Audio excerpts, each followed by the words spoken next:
কোনো গৃহস্থ মানুষ সার্ভিস করে তখন আর একবারে কপর্দক শূন্য হয়ে সমস্ত কিছু গুরুপাদ পদ্ম অর্পণ করে দেওয়া, স্ত্রী পুত্র তারা কিভাবে জীবনযাপন করবে কোনো চিন্তাই করলেন না।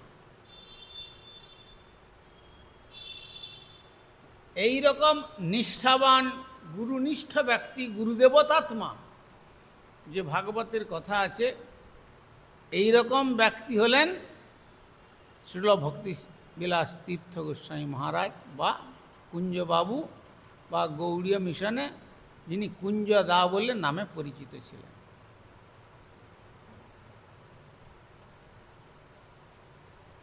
তাই প্রভুপাদ বলছিলেন যে কুঞ্জবাবু, যদি আপনার মতো আমি ত্যাগী হতে পারি কোনোদিন, শিষ্যকে বলছেন গুরুদেব, যদি আপনার মতো আমি কোনোদিন ত্যাগী হতে পারতাম তাহলে হয়তো কৃষ্ণ আমাকে কৃপা করতেন।